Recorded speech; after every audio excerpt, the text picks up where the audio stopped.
They said no one besides family can enter the house.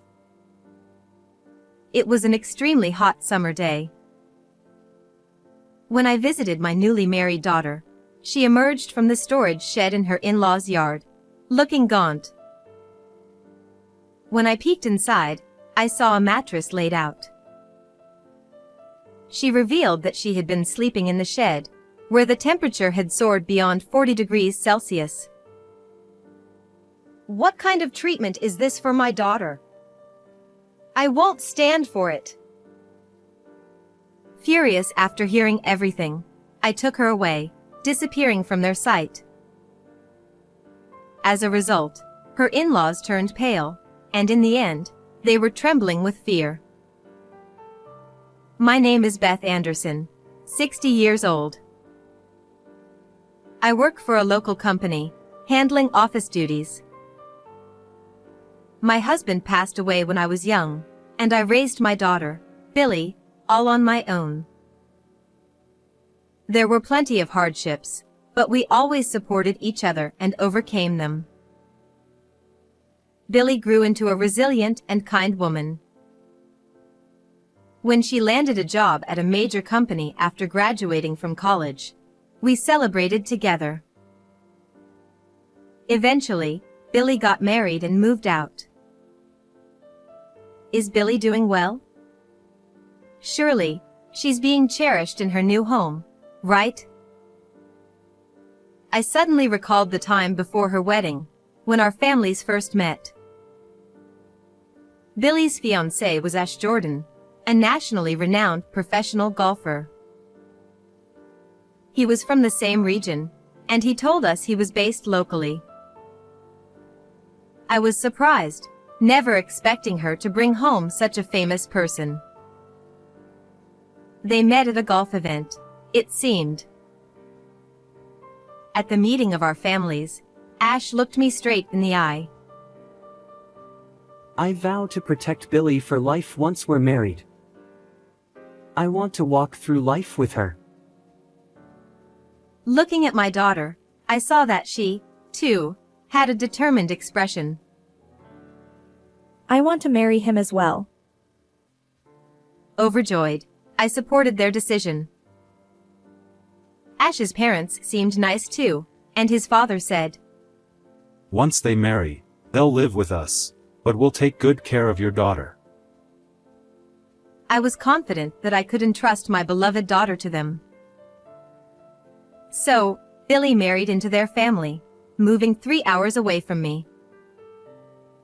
Their wedding was grand, with many of Ash's sponsors attending. Though I felt lonely after Billy left, I consoled myself, knowing she was happy.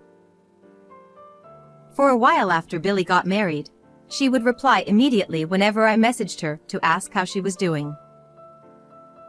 However, about a month into her marriage, her responses started to taper off. Concerned, I checked Ash's official social media, and they seemed to be attending various events and parties together, looking like a happy couple. Seeing pictures of Billy smiling put my mind at ease. I convinced myself that no news was good news. Then, more than half a year after Billy had married, on a summer day, I wanted to ask her about a gift for her in-laws, so I called her for the first time in a while. But all I heard was a message saying, "This number is no longer in service." Now that I think about it, she hasn't replied to my messages for a while either. Is she really doing okay? Could something have happened to her? Unable to shake my anxiety, I rushed to her new home to check on her. I parked near her in-laws' house and rang the doorbell. But no one answered, possibly because they were out. It was a scorching day, with temperatures above 35 degrees Celsius. Wiping away the sweat, I pressed the doorbell again. Suddenly, I heard a thud from the yard. Panicked, I hurried to the garden, wondering if someone was there. What? Billy. There she was, crawling out of the storage shed. Mom. Her eyes widened in surprise when she saw me. Her face was so emaciated that I barely recognized her. She wobbled, as if dizzy, and I rushed over to support her. When I glanced inside the shed, the sight left me speechless. What on earth is this? What's going on? Inside the cramped 2-square-meter shed, a mattress was laid out. There were water bottles and clothes scattered around, suggesting that she had been living there. When I looked at the thermometer hanging on the shed's wall, it read over 40 degrees Celsius. Don't tell me. You've been living in this shed? Why? Tears welled up in her eyes. They told me not to enter the house because I'm not family. She covered her face with her hands and began to sob. I quickly took her to a shaded area and handed her a cold drink. What's going on? Tell me everything. I urged her, and between sobs, Billy began to speak. Right after we got married, my in-laws told me to quit my job. I refused at first, but they held a grudge and started treating me harshly. She explained that her father and mother-in-law began bullying her after she refused to quit her job. They told her they wouldn't recognize her as a daughter-in-law if she didn't obey.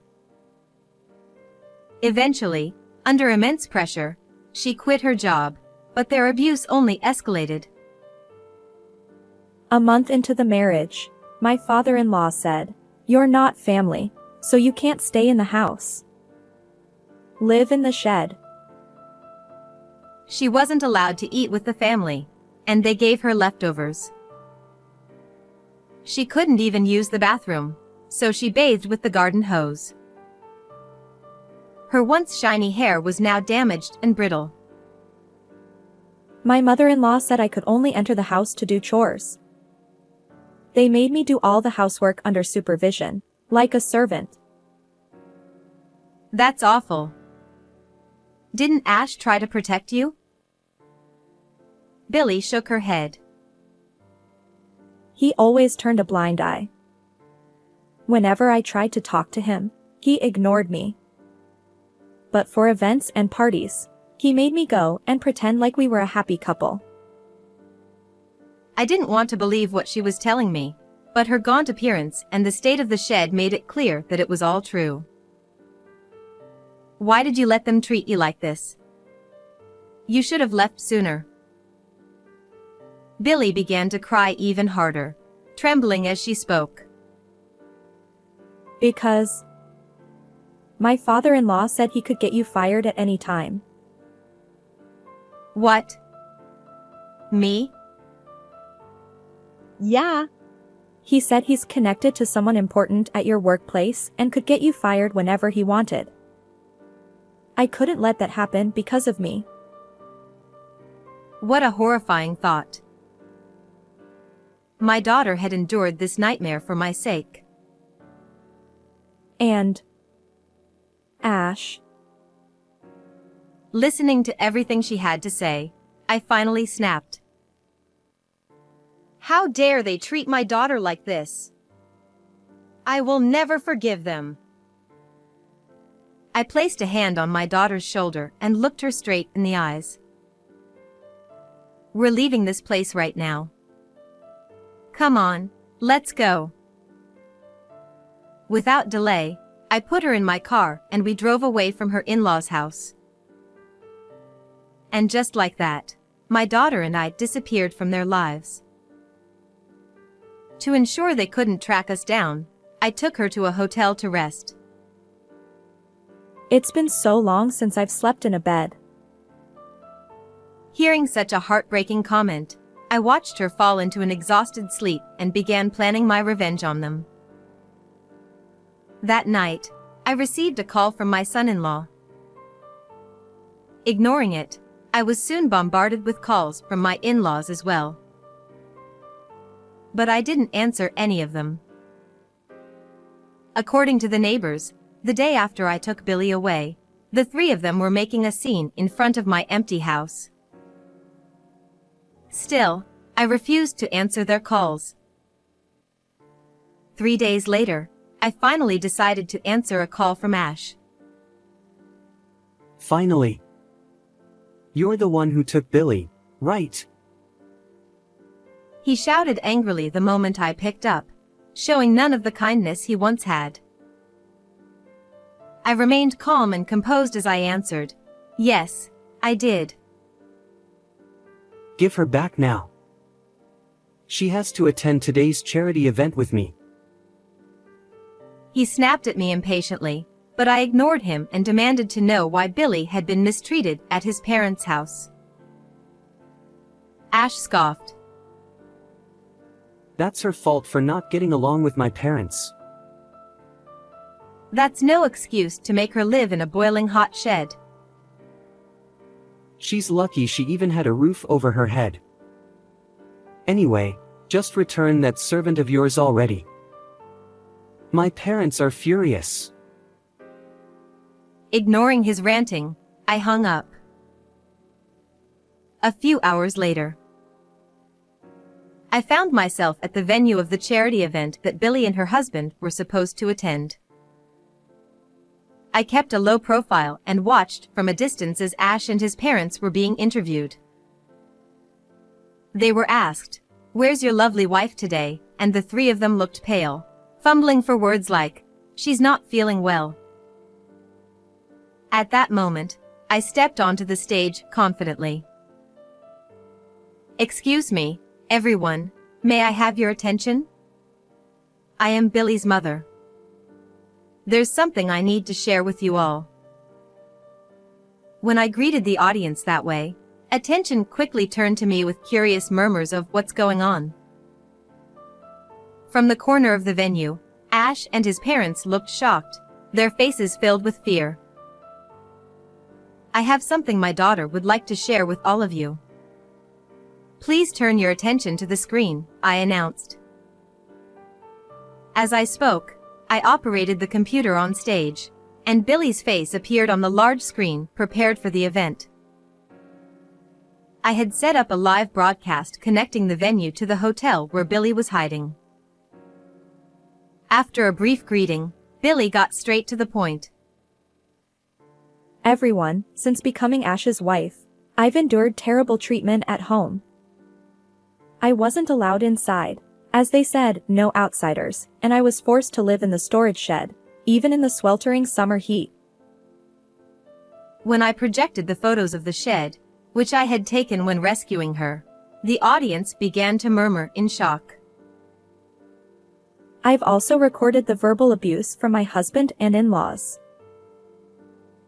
She played the audio from a recorder. Don't get so high and mighty, you outsider. You're not family. You're a slave. As the cruel words echoed through the venue, the three of them rushed toward the stage, trying to stop the playback. But the other participants blocked their path, preventing them from interfering. This is all fake. Everyone, it's a lie. In desperation, Ash shouted, but I calmly played the phone recording from earlier. She should be grateful she even has a roof over her head. Anyway, return that servant of yours immediately. His voice echoed across the room, and Ash's face, which had been red with anger, turned pale. I took a deep breath and grabbed the microphone. The reason my daughter obeyed their demands was because her father-in-law threatened her, saying, "I can get your mother fired whenever I want." My daughter endured all this to protect me. Isn't that right? I glared at the father-in-law, who let out a strange sound, of. But after investigating, I found out that there was no connection between you and my company's higher-ups. You lied and tormented my daughter, didn't you? As my voice cracked with emotion, the audience erupted in condemnation. Then, Billy spoke again. But that's not all I want you to know. This is what I witnessed while running an errand for my mother-in-law. At her cue, I displayed a photo on the screen. It showed Ash, arm in arm with another woman, entering a hotel.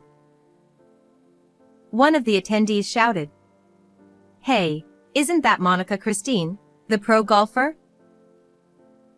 Upon realizing that Ash's affair was not only with another woman but also with a fellow professional golfer, the crowd became even more agitated. Billy continued calmly. I was betrayed by my husband and mistreated by my in-laws. I can't take it anymore. I'm divorcing my husband and cutting ties with his family. Ash and his in-laws shrank under the glares and condemnation from the crowd at the charity event. At that moment, a man stepped forward. It was Joshua, the CEO of a major local company and Ash's top sponsor. Ash's face lit up, but Joshua spoke angrily. Ash, I'm very disappointed. To think you would treat the daughter of my old friend this way. What? Your friend's daughter? Yes, Joshua and I were classmates and close friends. We reconnected at your wedding. No way. Ash and his parents turned deathly pale, trembling uncontrollably. With a twisted smile, Joshua declared, Ash, I'm pulling my sponsorship. No. Please, Joshua, reconsider. Right after Ash's plea, voices echoed from the audience. We're pulling out too. So are we, as one sponsor after another followed suit. Ash and his in-laws, now panicked and pale, rushed over to Billy and fell to their knees. Billy, I'm sorry. Please forgive me. I'll end things with her, and I'll treat you right from now on. But even as they groveled, my daughter only shook her head. Then, they turned to me. Please, convince Joshua to reconsider. If I lose my sponsorships, I won't be able to continue as a professional golfer. I raised my voice firmly. I will never forgive you for what you did to my daughter. I don't care what happens to any of you. After bowing to the audience, I left the venue. Later, Billy and Ash's divorce was finalized. The truth about what Ash and his family had done spread like wildfire, thanks to the event's attendees. Ash, now exposed for his affair, lost all his sponsors and had to retire from professional golf, while his mistress also left the sport. Billy sued them both for $30,000 each in damages for the affair and successfully collected the payments.